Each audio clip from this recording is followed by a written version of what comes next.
Fear. It is an emotion we have all felt at some point. It is an important part of our humanity that keeps us safe from danger. Yet the question, what are you afraid of, seems to be a feared question as well. We all have a greatest fear, so to say, and that concept has reached fiction as well. The most famous example of this is Pennywise the Dancing Clown from Stephen King's It. However, I have not read that book, so let's use the Harry Potter example instead. Boggarts are a fantastic beast from the wizarding world, but nobody knows what a boggart actually looks like. Whenever you meet one, it just takes on the form of your greatest fear, and the only way to get rid of it is to use the ridiculous spell. However, even when you use that one, you need to face your fear in this scenario, such as Ron's fear of spiders or Harry's fear of the Dementors. Ninjago is also no stranger to scenarios like this, and since the latest season I reviewed, Dragons Rising Season 2, also used a scene where each character had to face their greatest fear, which just so happened to also be projected by a weird monster, I decided to analyze each fear sequence, as I like to call it, in the Ninjago show, see what they say about the character, determine the deeper meaning behind those scenes, and why not rate the episode. So, let's get into it. What does Ninjago teach us about facing one's fear?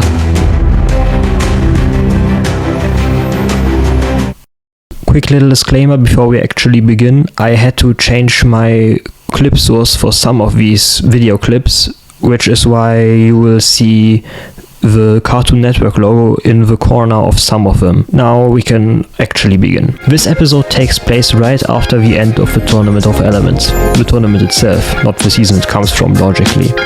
The current state is that the majority of Chen's army is captured, while Chen himself and his last remaining men are hiding with Skylar imprisoned. The Elemental Masters are destroying all the ways to get off the island, while Nia makes sure to contact Wu and Visiemi. How's Zane? He's good. A little different, but then again, aren't we all? Wow, I'm sure this won't be important later.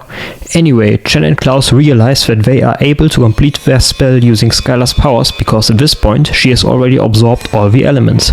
This is when we get to one of my problems with the episode. Chen tries to trick Skylar into cooperating, but it fails? Why? Chen has been shown to be a very competent manipulator throughout the season. Why is he suddenly bad at this? Okay, you could say that after everything that happened, Skylar sees through the lies of the Jedi, I mean her father, but still, very weird. Skylar is able to free herself and use her powers to contact Nero, which sets off the events of the episode. After this, we get split up into 3 different plots: Kai trying to help Skylar escape, Garbodon fighting Klaus, and Zane facing his fear. Because of the topic of the video, we will focus mostly on the latter. So let's start from the beginning. How did Zane get trapped in the cave in the first place? Be careful, Zane. At this speed, I cannot analyze approaching obstacles. There isn't any time. We have to... Interesting. Zane, the smartest character in the show, drives recklessly, causing him to get trapped in the cave. Is this an inconsistency or a setup? What is even more interesting is the way the others react to Zane being thrown into the cave. Jay is worried for him for a second, but Kai tells them that they need to hurry to get to Skylar. Now that is an inconsistency, or is it? I mean, at this point Kai thought that Zane died just a month ago, and Kai has always been shown to be very protective of those he cares about. So why is he willing to leave Zane behind now? Here's my interpretation of the scene. Zane is an absolute mess in this season. He died and then got resurrected, which for most people would already be very confusing, yet that's not enough. He also lost a huge chunk of his memory, was held captive for months, or a month, I don't know. Literally saw the remains of his own girlfriend, leading him to put her inside his processor to become a digital girlfriend instead. I imagine that takes some getting used to as well. He keeps having these weird nightmares about the dragon, #key plot point, and now he is worried that Chen might cause the second Serpentine War after all. Yeah, all of that combined is no wonder Zane drove too fast in the scene. He is simply not in the condition to save the world at this point. Now, what about Kai? Why is he being such a simp for Skylar instead of trying to help the guy he has already saved the world with several times?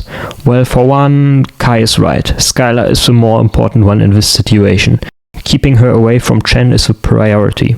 Secondly, it is to set up his own fear that he needs to overcome. Now what happens next? Zane takes some time to recover when suddenly he sees the dragon from his nightmares, causing him to go into panic mode. Your anxiety levels are rising, but there is no visible threat. The ice dragon from my nightmare. It's quite visible and quite angry. There is no dragon. It's only in your head. No. I also want to point out Pixel's role in this scene because she goes through a character arc in here. She starts out as being the rational one who repeatedly tries to tell Zane that there is no dragon. Unfortunately, Zane has so much going on in his psyche right now that he cannot really think rationally. This, in my opinion, perfectly describes their relationship and how it developed. When they first met, Zane was thinking and acting very human-like, despite him being a robot, because he wanted to fit in with the other ninja. Meanwhile, Pixel thought and acted like a robot because that is how she was created and raised. However, by interacting more, Pixel learned a lot more about humanity while Zane tried to embrace his robot side more. In the fear sequence, they are reset to the first state. Because of all the stuff Zane has been through, he is in a purely emotional state and Pixel responds in the only way she knows, through reason. However, that does not work, which is why she then tries to talk to Zane on a more personal level. You are not afraid of dragons. You used to have one. I'm afraid of this one. My memory doesn't remember everything from my past. Hey look! Zane actually responded this time, and his line he just said is the core problem that the dragon represents. Through Zane's resurrection in a titanium body and his partial memory loss, he has lost his sense of identity and does not really know who he is anymore. He only knows that he is different, like Nia said at the start. That becomes especially interesting when you remember what the episode teaches. But you must not rest on your laurels, for your guard is down when you sleep. Never rest on your laurels, because you lower your guard! Zane does the exact opposite in this scene. He certainly doesn't think that he has the upper hand, and he also doesn't lower his guard. This shows that you must find the right amount of caution. If you don't have enough, you will turn prideful and not recognize the danger in time. But if you have too much, you will turn paranoid like Zane does in this scene. Now, how does he get out of it? You must remember who you are. You are the White Ninja. I am not the White Ninja. I am just a replica. I am afraid. You are the Ninja of Ice. But my powers can't stop him. With that, she is able to convince him that the dragon is not there. But he's still afraid, so he closes his eyes to hide the danger from himself. However, he still hears something, the following sentence. I am not the White Ninja. I am not the White Ninja.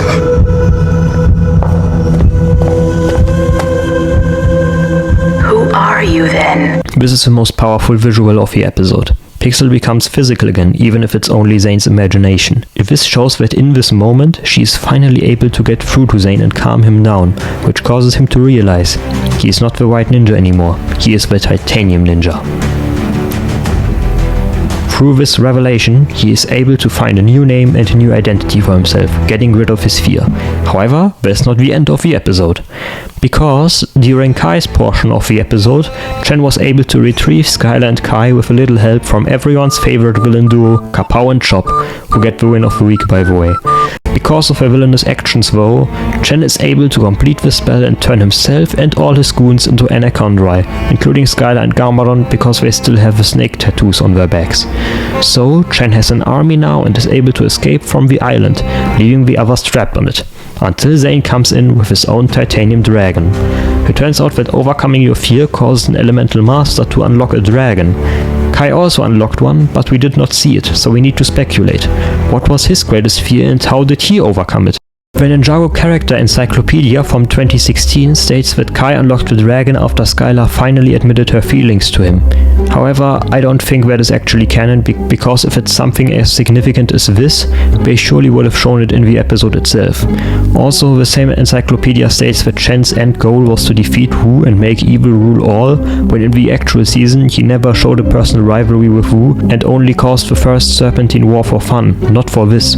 So, because of this, I highly doubt that this encyclopedia is really all that accurate, at least for this season. But then, what actually happened?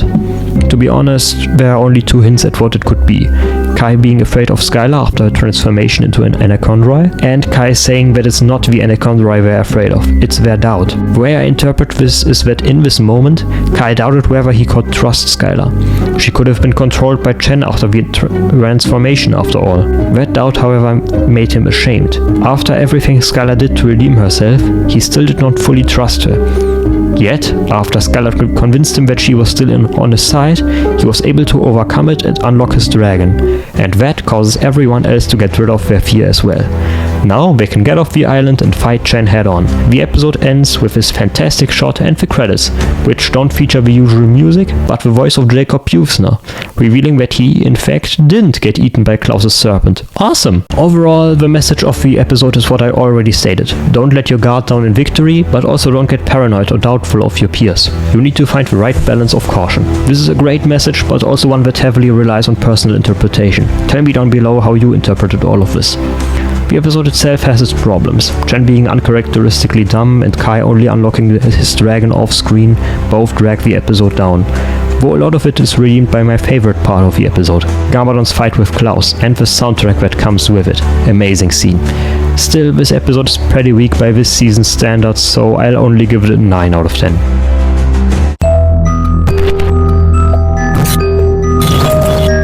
This episode is about the ninja trying to learn Ajitsu by visiting the haunted temple of Sensei Yang, while Nia still tries and fails to become a water ninja. Speaking of which, she is not a part of a fear sequence in this episode, but it is pretty easy to determine what her fear would be. She is afraid of the ninja needing her help, and her not being there for them, since this is her main motivation in this episode. Because she does not make much progress in her training, she decides to secretly become Samurai X again and join the ninja in their quest. But let's focus. The ninja themselves have now arrived at the haunted temple. Zane's voice is louder than the start of the rocket because Jay failed to repair him and Cole made himself the new leader.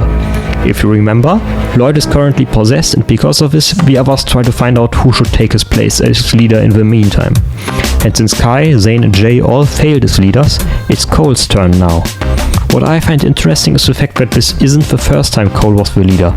He was in this position before Lloyd took over, and now that he has it again, seems to adapt some of his traits from the pilot episodes, such as trying to look cooler than he actually is. After you guys mucked it up, it's my turn to be in charge. And like me, I like my plan simple. We sneak in, learn air jitsu from the ghost of Sensei Yang, then get out before sunup. 2 hours later. I don't want to be a ghost! Who wants to be a ghost? And why didn't anyone warn us this place would get so creepy after dark? Despite this, I have to say that out of all the ninja, Cole does the best job of taking over as leader for Lloyd. His plan isn't bad at all, he successfully leads the ninja in, and when chaos later ensues, he is very helpful at motivating the others despite him being just as afraid. The only reason the whole thing does not go as planned is because the other ninja try pranking him. So basically, Cole is a competent leader with a bad team. Good thing he later gets another cruel master of a mountain. Now, I have to say that out of these 4 episodes, this one gets closest to actually being scary. I am not outright terrified because I am an adult, but the atmosphere is crafted very well, with the many mentions of Sensei Yang's missing students and the usage of music. We hear Moro's theme at one point, which not only foreshadows his appearance during this scene, but also makes the viewer connect the dread of Moro with this temple and the things inside of it. What things inside of it, you ask? Well, the ninja don't know that yet, but they have to face their fear one by one. First, it's Cole's turn with his aforementioned fear of ghosts. When he finds Yang's dojo, the swords in it appear to be possessed by ghosts, who then hunt the ninja with them. What's interesting here is that Cole does not actually face his fear during this. He just kind of runs away with the other ninja. It's almost like Cole hasn't finished the test at this point yet, and he still needs to face his fear of ghosts later. Anyway, now it's Kai's turn, and he can only blame himself for that because he says this. Yeah, we just gotta get through the night together. Show Yang we're not scared. Kai, you are scared, and that is the literal point. So because Kai apparently does not understand the test, round 2 begins when the ninja see a scary moving picture of an ocean. When Jay touches it, the water comes out and starts flooding the room, and since Kai cannot swim, he panics. Nothing happens because they get out of the room in time, but now I have a bunch of new things to analyze. First, in the previous episode I covered, Kai was afraid of his own doubt. Now he is afraid of water. Why did his greatest fear change so drastically in just 6 episodes? Well, it didn't. Kai is still in doubt, but instead of doubting those around him, he is now doubting himself and whether he will be able to save Lloyd. This was shown in the dream he had 2 episodes ago. Second, Jay was the one that caused the flood by touching the picture like an idiot. This is the key to the message in this episode. To face your fear, you must stick together. And because they so far failed to do that, they now almost messed themselves up twice already.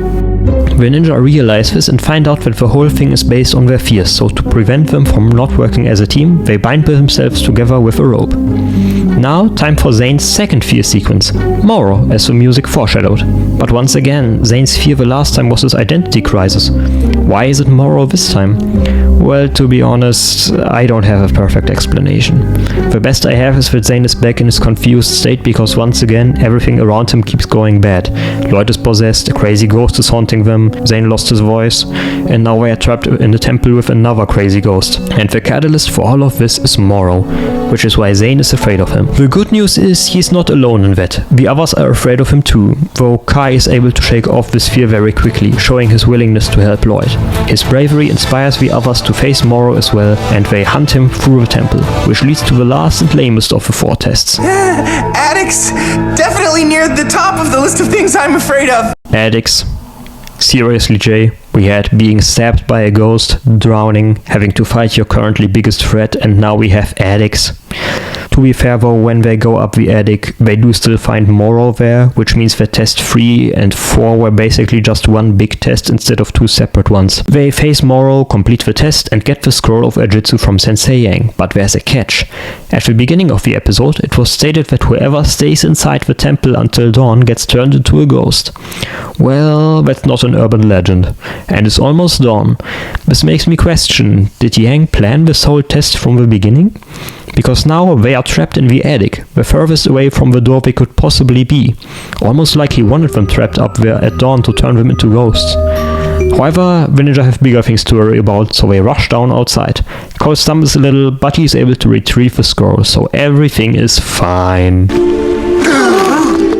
Why are you all looking at me like that? You didn't make it out in time. Yeah, Cole.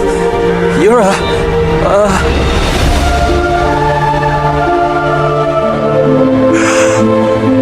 I'm a ghost. 10 out of 10. Not even a second thought. So for context, I should probably mention that I am one of the few humans on Earth who actually kinda like Season 11. It's not a masterpiece, but if you are in the mood for it, this season can be very enjoyable and even have some positives you did not really recognize the first time watching, especially in the Ice chapter.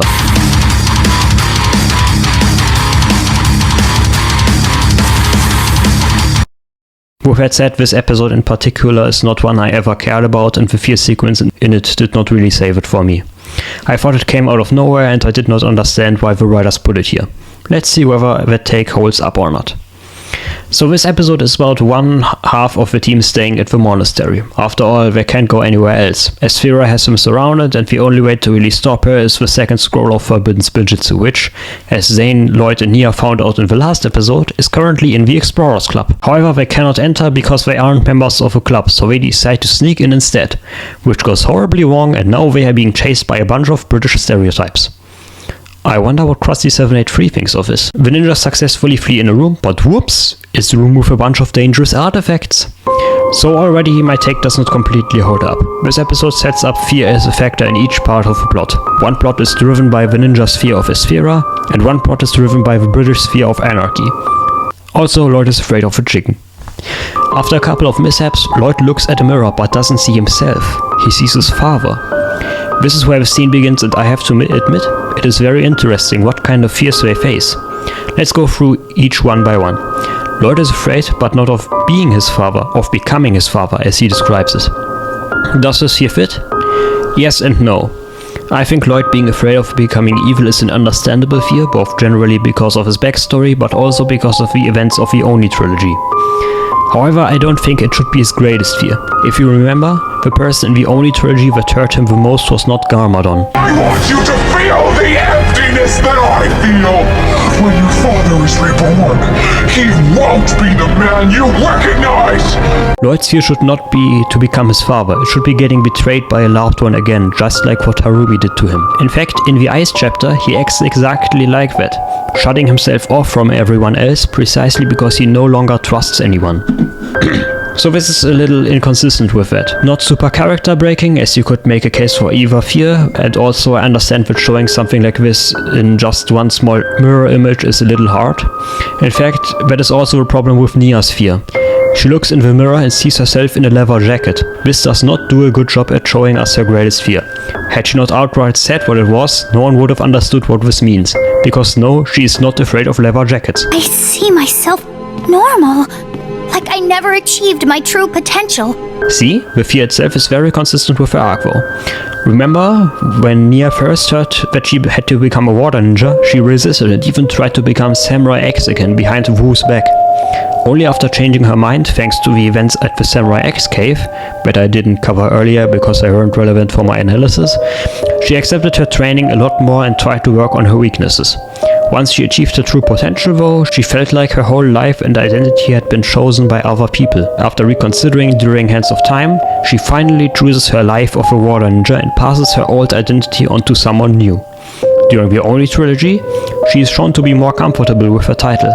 She has gotten used to her life as a water ninja, so of course she is afraid of losing that life. On a textural level, this portion of the scene is perfect. Only the presentation needs some work. Lastly, Zane. She is the only one who has been a part of all 3 fear sequences so far, and it has been quite a while since possession, so let's see how his fear has changed. I see myself, but without any humanity. Wow, this works a lot more for Zane's fear than Moro does, probably because it's more specific for Zane's character. And yeah, it works. At this point, Zane has accepted his robot identity, but that doesn't mean that he won't feel any fear of turning too robotic. It makes sense, and unlike Nia, his fear is also portrayed really well, with him just being cold and nothing else. After that, the scene ends with the following words. It's okay. Whatever you see, ignore it. It's not real. Before I end this analysis by addressing the elephant in the room, we will go through the rest of the episode so I can give the rating. Okay, next the ninja are attacked by the muddy hand from A Diary of a Wimpy Kid, Dog Days, and also the British stereotypes come in, so they flee in the next room, a room full of insects.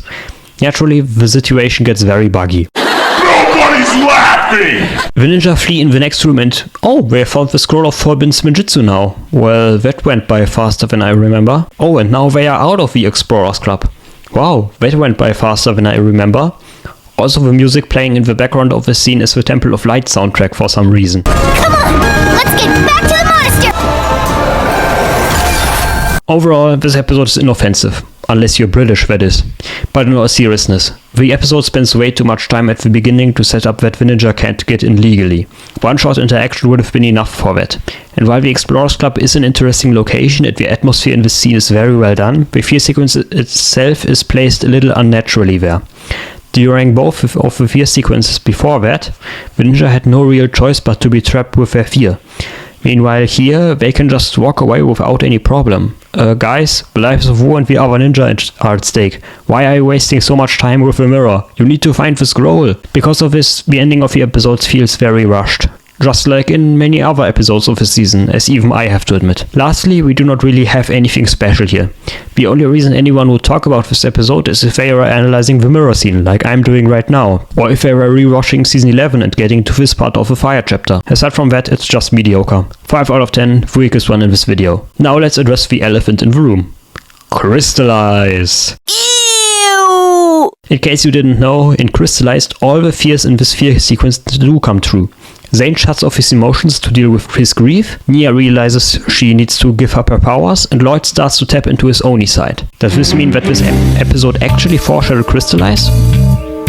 No, I don't think that was the intention. At least if we believe Doc Wyatt, who stated that they wrote Crystallize in 2020, after season 11's release.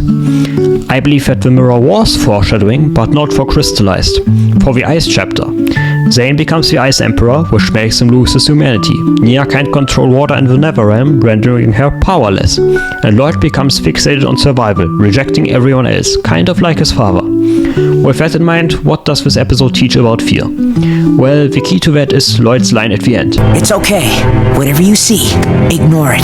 It's not real. I mean, all the stuff in the Ice chapter seemed pretty real for you guys, so this is the message. Don't ignore your fear, because if you do, it might actually come true. Similar to how the message in the Day of the Dragon was to not let your guard down. However, you could also make the case that the episode teaches the opposite.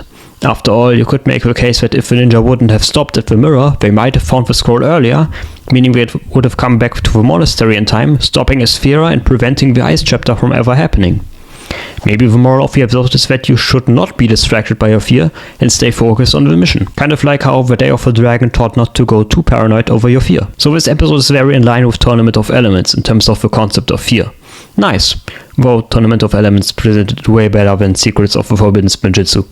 What about Dragon's Rising though? Can it compete? Let's see! I have my problems with Dragon's Rising Season 2, but I have to say that the beginning to this episode is brilliant. After the last one, the ninja have experienced one of their biggest defeats in recent memories. Ras took over Cloud Kingdom, his army is getting stronger and everyone on the team is struggling because of it. The way it's portrayed also correlates with their characters. For example, Kai deals with his anger and Sora tries to cheer herself up by creating new inventions. After the intro, Lloyd gets so desperate that he cries out for the Source Dragons, who then actually appear and discuss what they will do about this while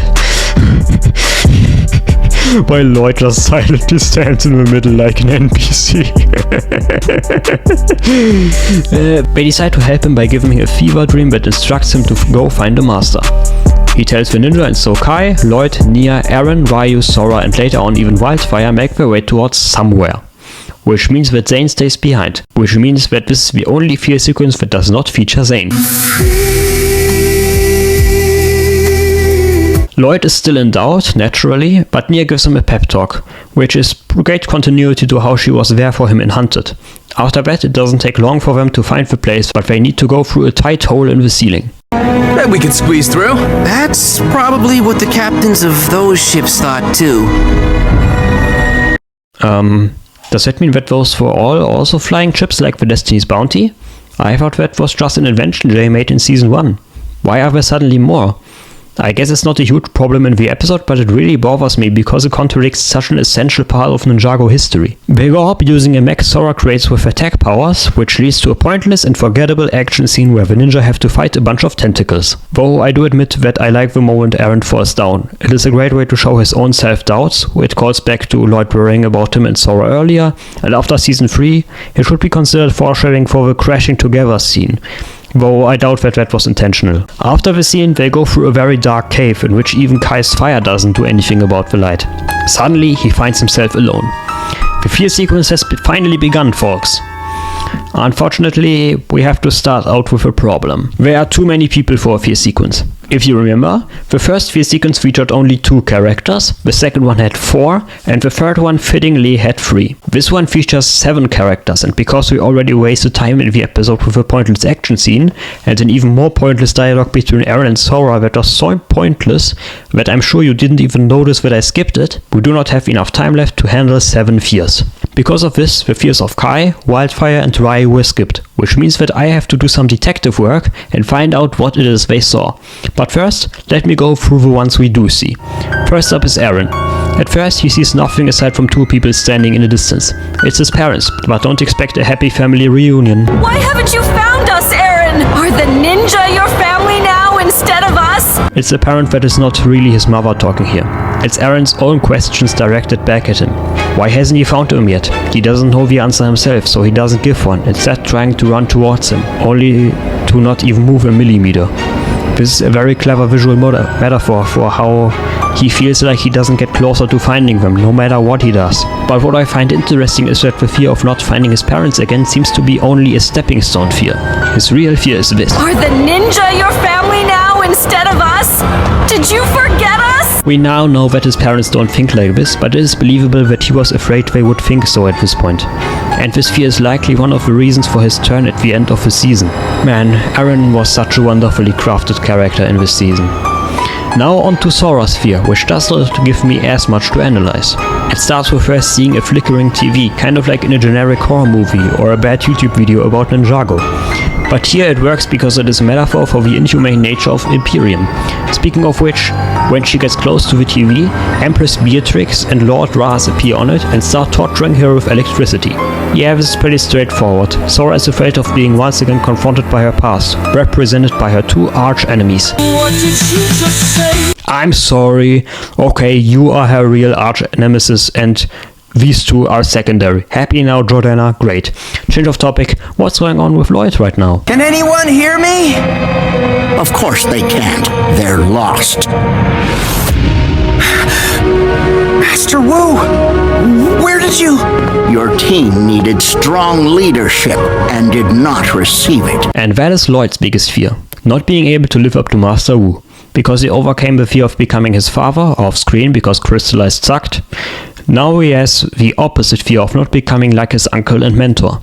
Makes sense, and I don't have much more to talk about. Just two things. First, I like that Wu blames himself for Lloyd's supposed failings. That kind of I am not mad, just disappointed mentality is just so much harder hitting. Secondly, you will never be good enough.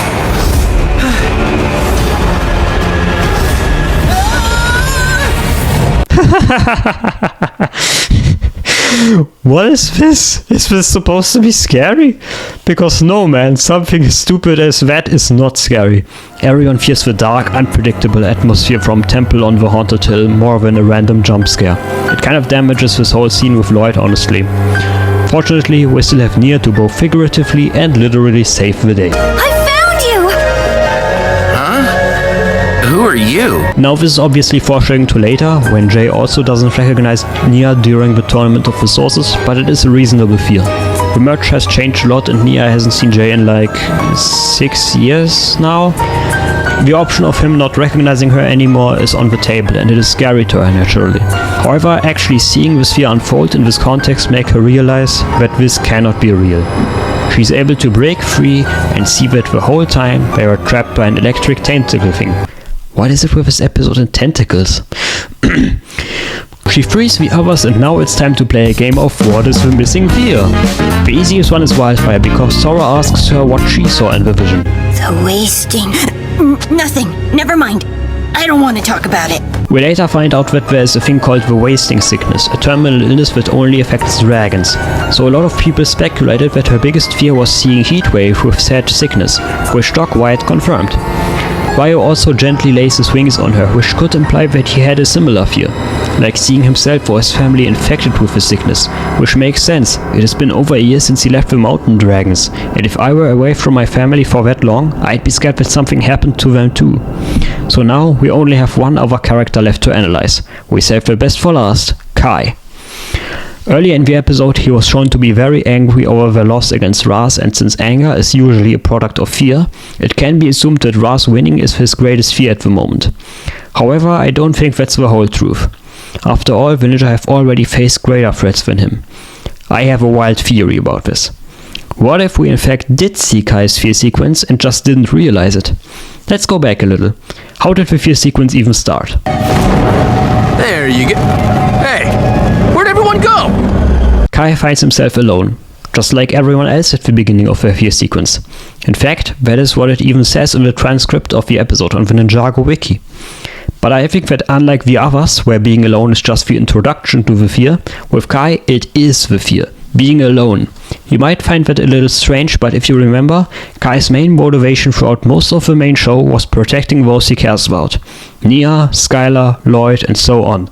In fact, his fear of not being able to protect Lloyd was even indirectly shown in the temple on Haunted Hill. Now, this fear has gotten weaker as time went on, with Kai going through character development and turning from someone with an obsessive need to protect everyone to someone who acts a lot more chill and lets others protect themselves as necessary. However, this grown trust in others does not contradict him still caring about all these people, especially Wildfire, who is very vulnerable at the moment, and Lloyd and Nia, who he's only met again a year ago. Before that, there was a long time between the merge and Dragons Rising Season 1, where he was mostly alone and did not know whether the two people he cared about the most were even alive or not. And the chance that Raz goes through with his plan, potentially killing those people, would bring him back into that feeling of loneliness. And that, I think, is what Kai saw. In fact, I hope it's what Kai saw, because that would make his sacrifice at the end of part 1 even more powerful. Now what happens next? The ninja find the end of the tunnel, but notice a cliff at the end. Lloyd can feel the master at the other side, but they aren't sure whether jumping down is even survivable. So Kai takes a leap of faith and lands safely in what I think is a pretty underrated Kai moment. The episode ends on a cliffhanger when the dragon from Lloyd's fever dream attacks. Overall, still a really solid episode. It could have cut out the scenes I mentioned, and the other scenes also have some issues, especially the one with the source dragons, but that is a topic for another video. However, the feeling of defeat is presented very well, and also the fear sequence in this episode is, in my opinion, the best scene of this very flawed season. Without it, this episode would be a lot weaker, but it bumps it up to an 8 out of 10. Now what about the message? Well, Nia breaks out of the fear by realizing that it isn't real, it's only in her head. This kind of leans more towards the side of don't be distracted by your fear from the Explorers Club. The side that you should not ignore your fear is present, as Nia's fear does come true in part 2, but it's severely downplayed in comparison to the previous sequence. What does that mean for my conclusion of those scenes? Let's find out. Simply put, the overall message of Ninjago surrounding fear is that you should find the balance. You should not just outright ignore your fears, because they might end up coming true, but don't let them control you. Being controlled by fear can be just as dangerous as underestimating the danger. It seems that the former is a trap that you can more easily fall into.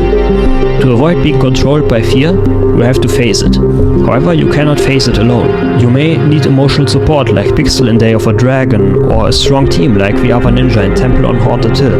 Real life equivalents would be parents, friends, siblings, or in some cases even professional help.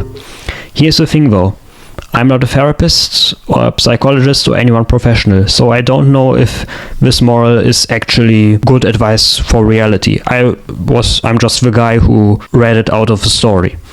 So, if you do know anything like this, or are someone yourself, please tell me in the comments whether or not this is a good message or not. To everyone else, tell me whether you agree with my interpretation, and if you have another one, I am very curious to hear it. Anyway, I am PJ, and this was my analysis. Farewell.